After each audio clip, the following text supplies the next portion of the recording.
So we're starting now. Welcome, everybody. I'm Billy O, and this is another edition of Huns History.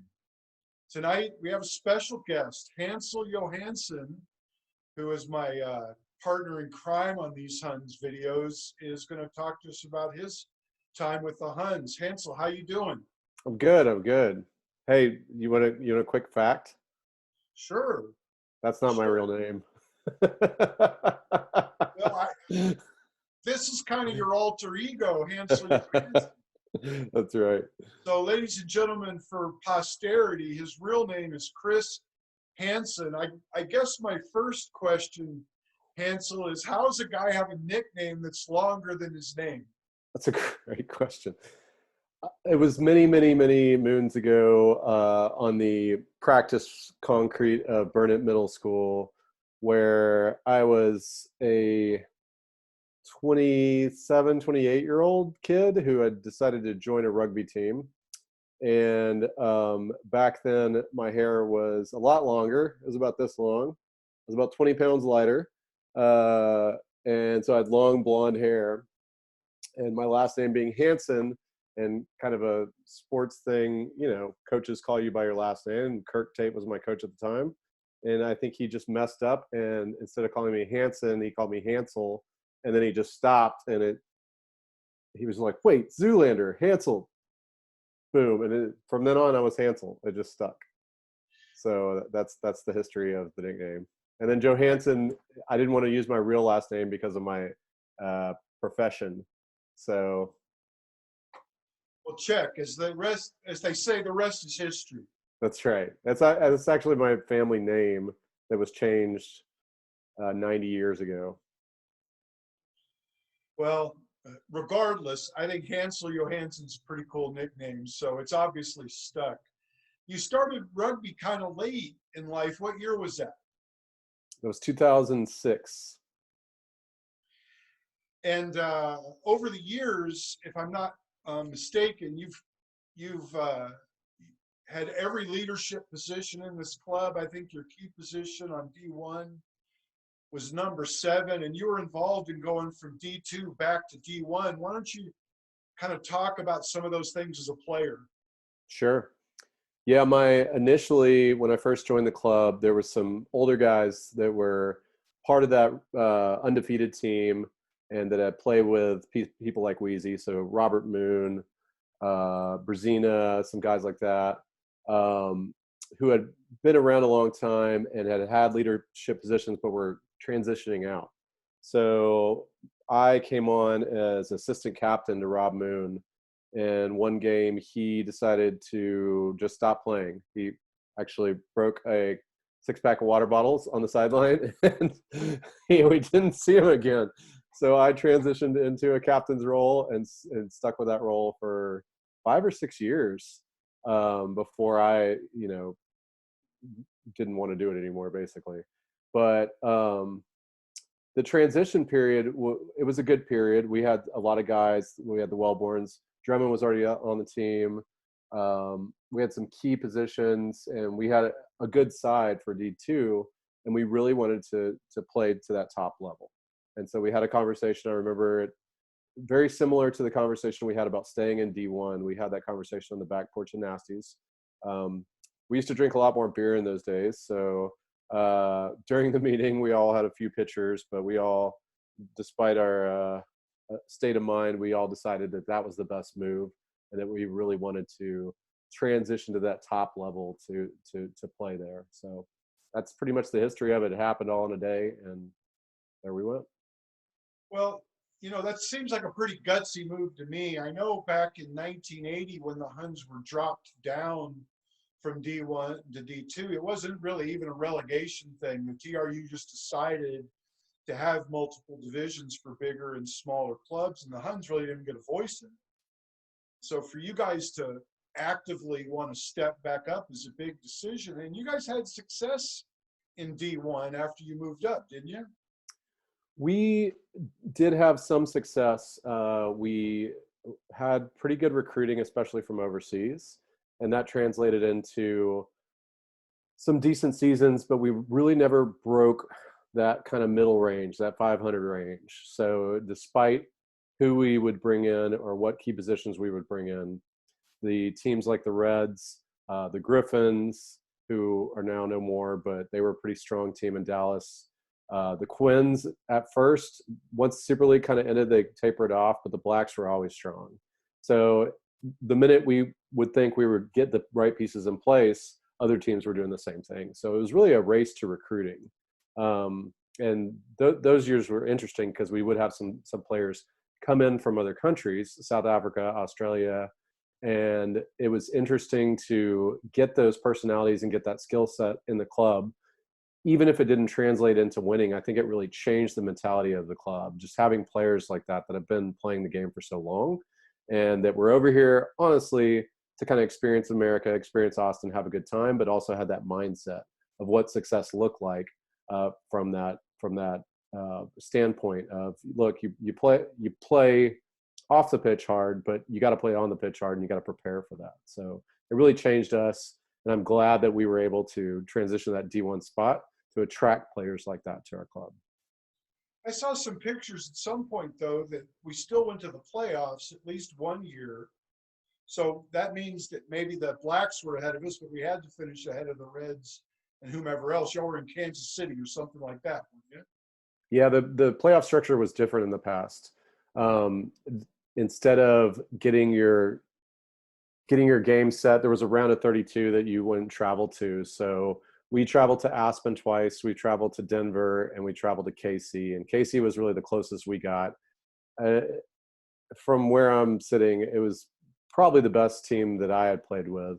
The team just clicked. It gelled really well. And we came up, I believe it was 5 points short. There was a last-minute decision that we were kind of driving for that final try, and the ball got kicked, and game was over. We had a great time in KC that night, but that was a great season, and despite the loss, that game was one of the most memorable games to really walk into and play that way. The KC team was really good, and we knew they were going to be really good.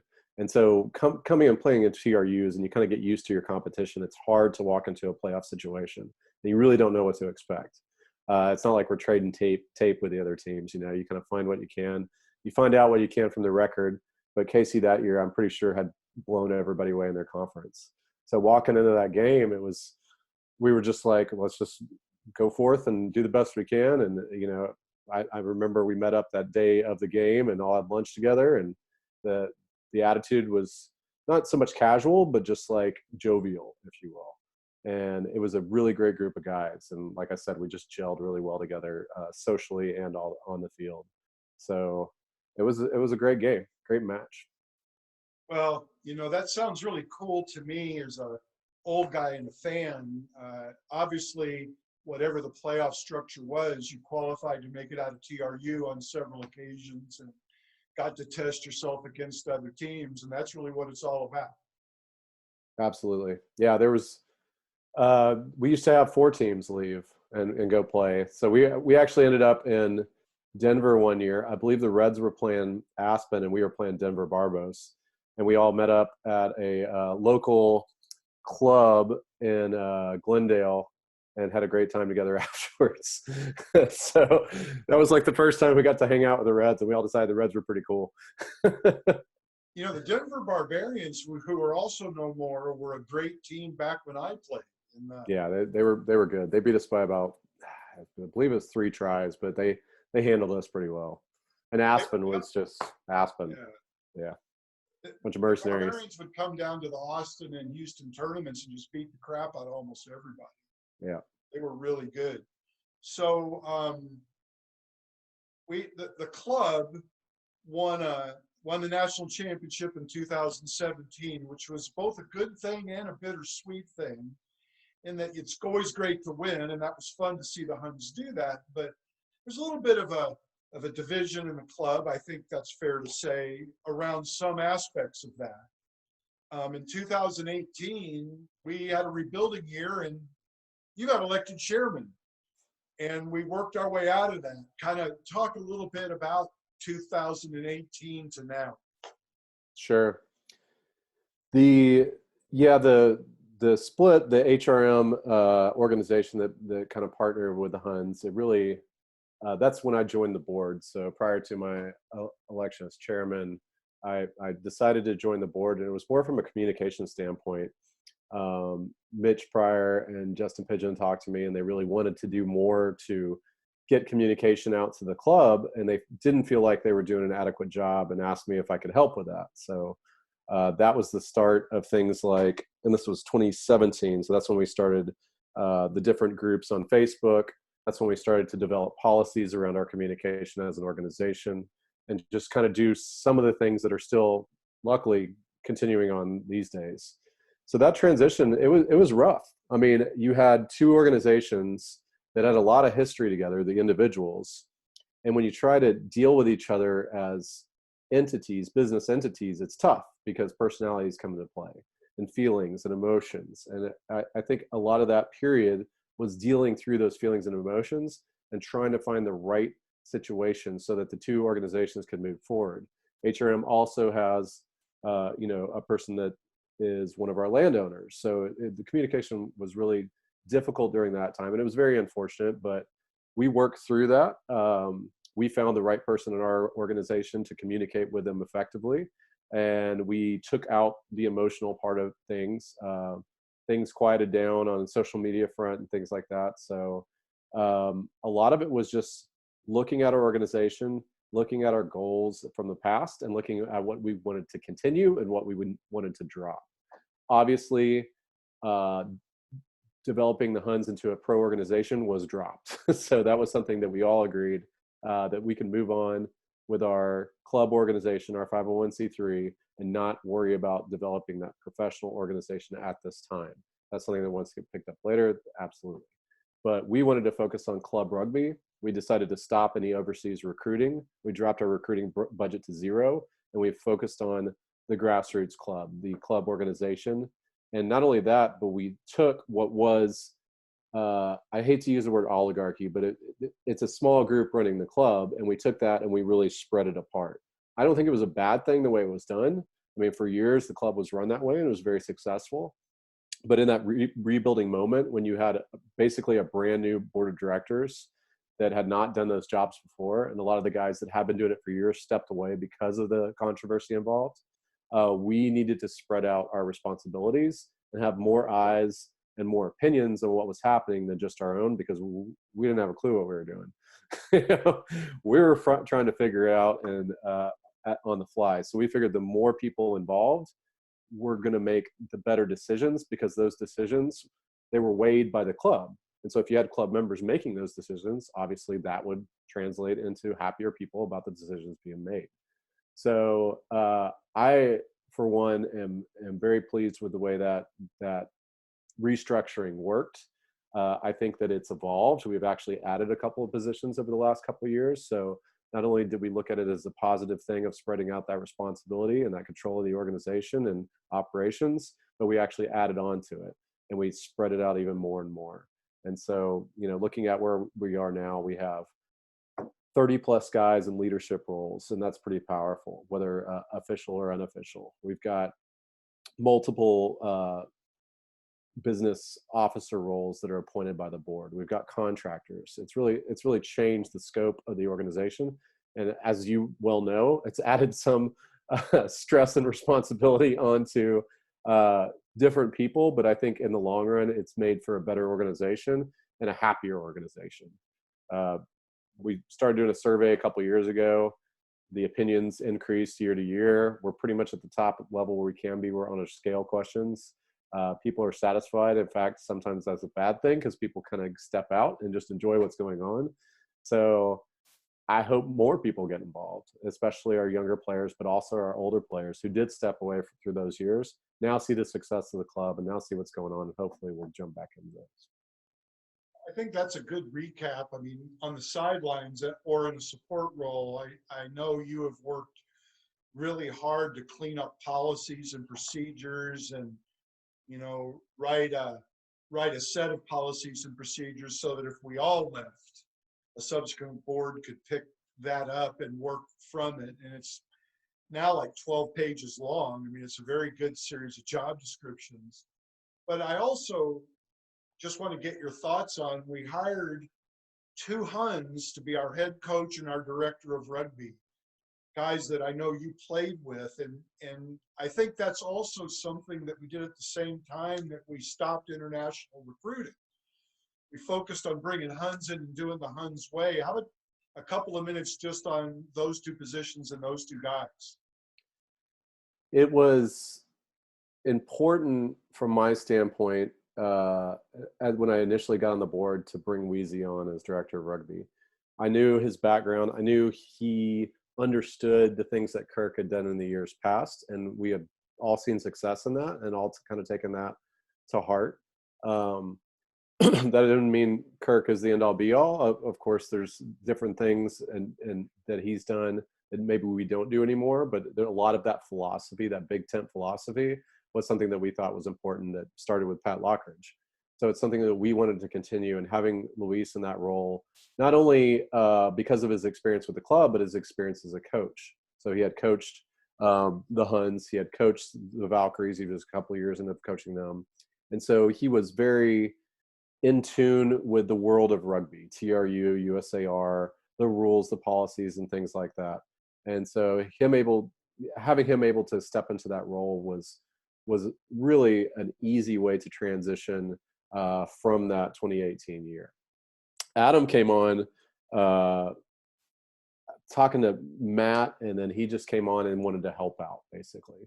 So we had a coach at the time, Steve Robinson, who was going to kind of take over once HRM left, and Adam was like, you know what, I'll come help out. I'll come help out with D3 or something like that. Like, yeah, why not? And next thing you know, Steve's back to Australia and Adam's in that role. And he really, I know he pondered it, but he decided at the end of the day, and he knew the realities of what he was walking into. He knew a lot of his star players were going to play for the AER program, that he was going to have to start from scratch. And he started a lot of guys that were playing D3 the year prior on that D1 squad that next year. So him coming in, understanding not only what successful rugby looks like from his years of playing, but also working under some great coaches. This was going to be his first 15s coaching role. But also, on top of all that, us all playing together. And it really created that cohesion where Adam and Wheezy and I could sit down at any point and get anything done. And that's really hard to do when you have conflicting personalities. That's really hard to do when guys don't really know each other. And then little quirks of personalities come up because of those leadership roles. Wheezy, Adam, and I were all leaders in the club together. So we'd spent years doing this on the field and in the back porch of Nasties. So that's a 7, a 9, and a 10. Yeah. So you guys had a lot to work out as players, and now you're able to use those relationships as chairman, director, or rugby coach. I was even Wheezy's 12 and 13 for a season, believe it or not. we were struggling for centers. I believe it. You've played a lot of positions. Hooker. Yeah. Played hooker for a year. In the third row. I know in old boy rugby you've played fly half. Now you're telling me you've played centers. I mean, good grief. Wing. I played a fullback for an entire tournament in Galveston one time. That was hilarious. Some of that when I would like play in my second match, D1 match, have a couple of beers, play fullback in the D2 match. Right. Never in a serious first side match. Yeah. Listen, we got a couple minutes left. I've asked everybody, the Huns are made up of characters upon characters. Give me a memorable character or two, and if you can, homogenize a story enough to tell it, tell us a story about somebody. I will say two of my good friends from the Huns are two of the biggest characters in the Huns organization, and those are Luis Sanchez and Mike Montgomery. I value those guys not only for their friendship, but their view on life is just unique. And I've always taken a shining to people that really don't go with the flow, that kind of do their own thing. And those two guys, Wheezy, you see it in his leadership style. He's not really one to be soft and cuddly, but I think people really appreciate that. He tells it how it is, but he can be quite the wild man on night of the town. I know back in the day when he was a player, his pregame ritual was a cigarette and a Monster Energy tall boy and he would puke every game. And I was like, yo, dude, do you know how much sugar is in those things? And then he looked at the can and was like, oh, you're right. He still never gave up the cigarette before the game, but at halftime. But he gave up the Monster Energy drink. And then Mikey's notorious. If you're watching this, you know exactly who Mike Montgomery is. Mike's notorious for doing the most outlandish things at the most inopportune times. So those two guys are great characters from my generation of Huns, and a lot of fun to hang out with on a Saturday day or Saturday night. I saw a picture on Facebook pop up the other day of Mike Montgomery eating a fish eyeball or something when he was in Japan, and they were hanging it by the entire fish membrane. And, anybody that'll do that, if we ever have Team Fear Factor, he's on my team eating the gross shit. That was actually in Austin, believe it or not. Was it? Yeah, he was invited by a former board member to a party.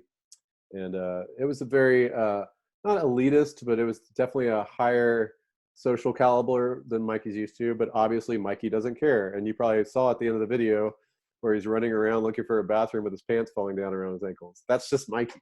That's just the way he operates. And I enjoy that. I think we all need a Mikey in our lives just to keep us honest. It took me a while to get to know Mike Montgomery and Wheezy too, and I'm really glad I did. I think they are great Huns characters. Anything else you want to say before we sign off? No, I encourage everybody to, if you haven't done one of these and you want to reach out to Bill or myself. I'll post our email addresses while I'm saying this when I edit this, but definitely reach out. This is not an exclusive thing. If you want to deliver a interview, please, by all means, reach out to us, and the format's not very complicated, as you can tell. We're just asking 4 or 5 questions. If I can do it, anybody can do it. So yeah, if you want to conduct one of these yourself, interview somebody, do it and send it to us. We're not trying to edit Huns history by any means. We're open to everybody's perspectives. Absolutely. So yeah, the more we have, the more that people can see later on in life. All right, man. Thanks for taking the time. Thanks, Bill. Huns. Up the Huns.